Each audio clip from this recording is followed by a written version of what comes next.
ലാവയുടെ lava യുവ 3 എന്ന പുതിയൊരു സ്മാർട്ട് ഫോൺ ഇപ്പം ഇന്ത്യൻ മാർക്കറ്റിൽ ലോഞ്ച് ചെയ്തിട്ടുണ്ട്. ഈ ഒരു സ്മാർട്ട് ഫോൺ 6800 രൂപ പ്രൈസ് റേഞ്ചിലാണ് വരുന്നത്. ഈ ഒരു വീഡിയോയിൽ നമ്മൾ നോക്കാൻ പോകുന്നത് ലാവ യുവ 3 എന്നുള്ള സ്മാർട്ട് ഫോണിന്റെ ഒരു സ്പെസിഫിക്കേഷൻ അനാലിസിസ് ആണ്. വീഡിയോ തുടങ്ങുന്നതിന് മുമ്പ് പറയാനുള്ള ഒരു കാര്യം എന്താ വെച്ചാൽ, നിങ്ങൾ ടെക് വാർത്തകൾ ഫോളോ ചെയ്യാൻ താല്പര്യമുള്ളവരാണെന്നുണ്ടെങ്കിൽ നമ്മുടെ വാട്സപ്പ് ചാനലിലോ അല്ലാന്നുണ്ടെങ്കിൽ ടെലഗ്രാം ചാനലിലോ ജോയിൻ ചെയ്യാവുന്നതാണ്. താഴെ ഡിസ്ക്രിപ്ഷനിലും അതുപോലെ തന്നെ കമന്റ് ബോക്സിലും നമ്മുടെ വാട്സപ്പ് ചാനലിന്റെയും അതുപോലെ തന്നെ ടെലഗ്രാം ചാനലിന്റെയും ഒക്കെ ലിങ്കും കാര്യങ്ങളൊക്കെ കൊടുക്കുന്നുണ്ട്. അവിടെ റെഗുലർ ആയിട്ടുള്ള ടെക് അപ്ഡേറ്റ്സും കാര്യങ്ങളൊക്കെ ലഭിക്കുന്നതായിരിക്കും.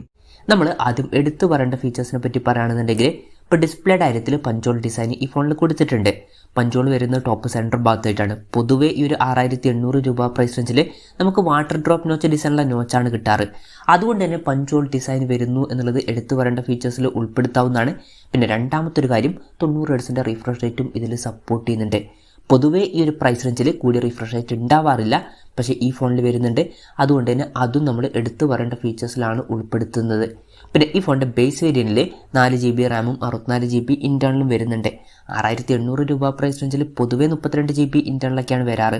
അപ്പം അതും എടുത്തു പറയേണ്ട ഒരു കാര്യമാണ്. അതുമാത്രമല്ല 7300 രൂപ പ്രൈസ് റേഞ്ചിൽ 128 GB ഇൻറ്റേർണലുമായിട്ട് വരുന്ന ഒരു വെർഷനും വരുന്നുണ്ട്. ആ ഒരു പ്രൈസ് റേഞ്ചിൽ അതും എടുത്തു പറയേണ്ട ഒരു കാര്യം തന്നെയാണ്. അതിൻ്റെ കൂടെ 4 GB റാം തന്നെയാണ് വരുന്നത്. ഇനി എടുത്തു പറയേണ്ട മറ്റൊരു കാര്യം എന്ന് പറയുന്നത് ബാറ്ററിയാണ്. 18 വാട്ടിൻ്റെ ഫാസ്റ്റ് ചാർജ് സപ്പോർട്ട് ഇതിൽ വരുന്നുണ്ട്. സാധാരണ ഈ ഒരു പ്രൈസ് റേഞ്ചിൽ ഫാസ്റ്റ് ചാർജ് സപ്പോർട്ട് ഉണ്ടാവാറില്ല. അപ്പം 18 വാട്ടിൻ്റെ ഫാസ്റ്റ് ചാർജ് സപ്പോർട്ട് ചെയ്യുന്നു എന്നുള്ളതും എടുത്തു പറയേണ്ട ഫീച്ചേഴ്സിൽ തന്നെ ഉൾപ്പെടുത്താവുന്നതാണ്. അപ്പം ഇതൊക്കെയാണ് എടുത്തു പറയേണ്ട ഫീച്ചേഴ്സിൽ പറയാനുള്ള കാര്യങ്ങൾ. ഇനി ഈ ഒരു പ്രൈസ് റേഞ്ചിൽ വലിയ തരക്കേടില്ല എന്ന് തോന്നിയിട്ടുള്ള ഫീച്ചേഴ്സിനെ പറ്റി പറയുകയാണെന്നുണ്ടെങ്കിൽ ബാക്കി ഫീച്ചേഴ്സൊക്കെ നമുക്ക് ഈ ഒരു സെക്ഷനിൽ ഉൾപ്പെടുത്താവുന്നതാണ്. ഇപ്പം ബാറ്ററിയുടെ തന്നെ കാര്യത്തിൽ 5000 mAh ബാറ്ററിയാണ് ഇതിൽ കൊടുത്തിരിക്കുന്നത്. തരക്കേടില്ലാത്ത നല്ലൊരു ബാറ്ററി കപ്പാസിറ്റിയാണ്. ടൈപ്പ് സി ചാർജിംഗ് പോർട്ടും കൊടുത്തിട്ടുണ്ട്. നേരത്തെ പറഞ്ഞ പോലെ തന്നെ 18 വാട്ടിൻ്റെ ഫാസ്റ്റ് ചാർജ് സപ്പോർട്ടാണ് ഇതിൽ വരുന്നത്. അപ്പം ബാറ്ററി സെറ്റപ്പ് നമ്മൾ മൊത്തത്തിൽ നോക്കുമ്പം അത്യാവശ്യം നല്ല ബാറ്ററി സെറ്റപ്പ് ഇതിൽ വരുന്നുണ്ട് എന്ന് പറയാവുന്നതാണ്. എടുത്തു പറയേണ്ട ഒരു കാര്യം തന്നെയാണ് ബാറ്ററി സെറ്റപ്പ്. പിന്നെ ഡിസ്പ്ലേയുടെ കാര്യത്തിൽ 6.5 ഇഞ്ചിൻ്റെ HD+ ഡിസ്പ്ലേ ആണ് ഈ ഫോണിൽ കൊടുത്തിരിക്കുന്നത്. HD റെസൊല്യൂഷനേ വരുന്നുള്ളൂ. പക്ഷേ ഈ ഒരു സ്മാർട്ട് ഫോൺ 6800 രൂപ പ്രൈസ് റേഞ്ചിലാണ് വരുന്നത്. ആ ഒരു പ്രൈസ് റേഞ്ചിൽ എല്ലാ ഫോണുകളിലും HD റെസൊല്യൂഷനാണ് വരാറ്. അതുകൊണ്ട് തന്നെ ഫുൾ HD റെസൊല്യൂഷൻ ഇല്ലാത്തത് ഒരു പ്രശ്നമായിട്ട് ഈ ഒരു പ്രൈസ് റേഞ്ചിൽ പറയാനും പറ്റില്ല. LCD പാനലാണ് ഇതിൽ ഉപയോഗിച്ചിരിക്കുന്നത്. അപ്പോൾ തരക്കേടില്ലാത്ത റെസൊല്യൂഷനും ഡിസ്പ്ലേ സൈസും കാര്യങ്ങളൊക്കെ ഇതിൽ കൊടുത്തിട്ടുണ്ട്. എന്തായാലും ഡിസ്പ്ലേ ഫീച്ചേഴ്സ് നമ്മൾ മൊത്തത്തിൽ നോക്കുമ്പോൾ അത്യാവശ്യം നല്ല ഡിസ്പ്ലേ ഫീച്ചേഴ്സ് വരുന്നുണ്ട് എന്ന് പറയാവുന്നതാണ്. എടുത്തു പറയേണ്ട ഫീച്ചേഴ്സിൽ തന്നെ പറയാം. കാരണം പഞ്ചോൾ ഡിസൈനും 90 ഹെർട്സിൻ്റെ റിഫ്രഷ് റേറ്റ് ഒക്കെ ഡിസ്പ്ലേയിൽ സപ്പോർട്ട് ചെയ്യുന്നുണ്ട്. പിന്നെ side mounted finger print sensor ഇതിൽ കൊടുത്തിട്ടുണ്ട്. അതും നല്ലൊരു കാര്യം തന്നെയാണ്. കാരണം ഈ ഒരു പ്രൈസ് റേഞ്ചിൽ ചില ഫോണുകളിൽ ഫിംഗർ പ്രിന്റ് സെൻസർ ഉണ്ടാവാറില്ല. അതുപോലെ തന്നെ ഉള്ള ഫോണുകളിൽ പലപ്പോഴും ഫോണിൻ്റെ ബാക്കിലാണ് ഫിംഗർ പ്രിന്റ് സെൻസർ വരാറ്. എന്നാൽ ഇതിൽ side mounted finger print sensor കൊടുത്തിട്ടുണ്ട്. നല്ലൊരു കാര്യം തന്നെയാണ്. പിന്നെ ഫോണിൻ്റെ തിക്നെസ് വരുന്നത് 8.45 mm ആണ്. ഈ ഫോണിൻ്റെ എക്ലിപ്സ് ബ്ലാക്ക്, കോസ്മിക് ലെവൻഡർ അതുപോലെ തന്നെ ഗാലക്സി വൈറ്റ് എന്നീ കളർ വേരിയൻസ് ആണ് ഇപ്പം ഇന്ത്യൻ മാർക്കറ്റിൽ ലോഞ്ച് ചെയ്തിരിക്കുന്നത്.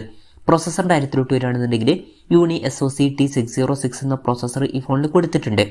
6800 രൂപ പ്രൈസ് റേഞ്ചിൽ അത്യാവശ്യം തരക്കേടില്ലാത്തൊരു പ്രോസസ്സറൊക്കെ തന്നെയാണ് ഈ ഒരു പ്രോസസ്സർ. ബേസിക് ആയിട്ടുള്ള ഒരു പ്രോസസ്സറാണ്. എന്നാലും ഈ ഒരു പ്രൈസ് റേഞ്ചിൽ ഇത് ഓക്കെയാണ്.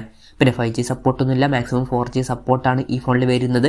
ഈ ഒരു പ്രൈസ് റേഞ്ചിൽ ഇപ്പോഴത്തെ ഒരു ഇതിൽ നമുക്ക് 5G എക്സ്പെക്ട് ചെയ്യാൻ പറ്റില്ല. പിന്നെ LPDDR4Xൻ്റെ റാമും UFS 2.2 സ്റ്റോറേജ് ടൈപ്പും ഇതിൽ കൊടുത്തിട്ടുണ്ട്. അപ്പം UFS 2.2 സ്റ്റോറേജ് ടൈപ്പ് ഒക്കെ വരുന്നുണ്ട്. അത് നല്ലൊരു കാര്യം തന്നെയാണ്. കാരണം സാധാരണ ഈ ഒരു പ്രൈസ് റേഞ്ചിൽ eMMC 5.1 സ്റ്റോറേജ് ടൈപ്പാണ് വരാറ്.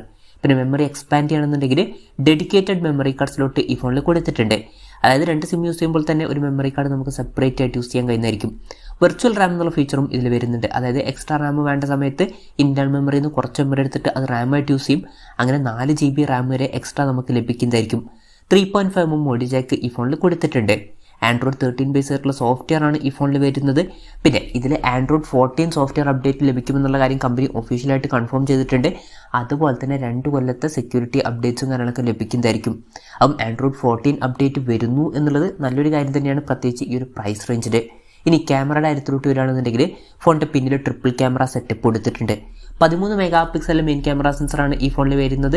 പിന്നെ ഒരു VGA ലെൻസും ഒരു AI ലെൻസും കൊടുത്തിട്ടുണ്ട്. വലിയ യൂസ് ഒന്നും ഇല്ലാത്ത സെൻസേഴ്സാണ്.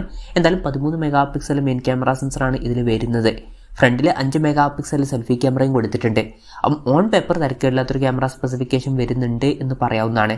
അപ്പം ഇതൊക്കെയാണ് തരക്കേടില്ലാത്ത ഫീച്ചേഴ്സിൻ്റെ ലിസ്റ്റിൽ പറയാനുള്ള കാര്യങ്ങൾ. ഇനി ഈ ഒരു പ്രൈസ് റേഞ്ചിൽ നിരാശപ്പെടുത്തി എന്ന് തോന്നിയിട്ടുള്ള ഫീച്ചേഴ്സിനെ പറ്റി പറയുകയാണെന്നുണ്ടെങ്കിൽ ഈ ഒരു പ്രൈസ് റേഞ്ചിൽ ഈ ഫോണിൽ അങ്ങനെ നിരാശപ്പെടുത്തി എന്ന് തോന്നിയിട്ടുള്ള ഫീച്ചേഴ്സുകളായിട്ട് എനിക്ക് തോന്നിയിട്ടില്ല. നിങ്ങൾക്ക് എന്തെങ്കിലും തോന്നിയിട്ടുണ്ടോ എന്നുള്ള കാര്യം ജസ്റ്റ് ഒന്ന് കമൻറ്റ് ചെയ്യുക. അപ്പോൾ ഇതൊക്കെയാണ് മൊത്തത്തിൽ ഫീച്ചേഴ്സിനെ പറ്റി പറയാനുള്ള കാര്യങ്ങൾ.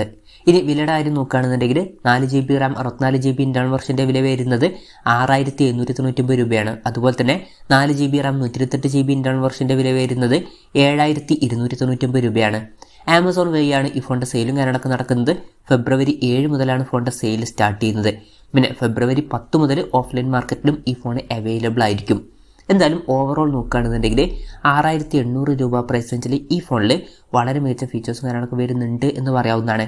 എടുത്തു പറയേണ്ട പല ഫീച്ചേഴ്സും ഇതിൽ വരുന്നുണ്ട്. പഞ്ചോൾ ഡിസൈനും കൂടിയ റിഫ്രഷ് റേറ്റും 18 വാട്ടിൻ്റെ ഫാസ്റ്റ് ചാർജിംഗ് സപ്പോർട്ടും പിന്നെ ബേസ് വേരിയന്റിൽ തന്നെ 64GB ഇന്റേണലും അതുപോലെ തന്നെ 128GB ഇന്റേണലുമായിട്ട് വരുന്ന ഒരു വെർഷനും ഒക്കെ ഇതിൽ വരുന്നുണ്ട്.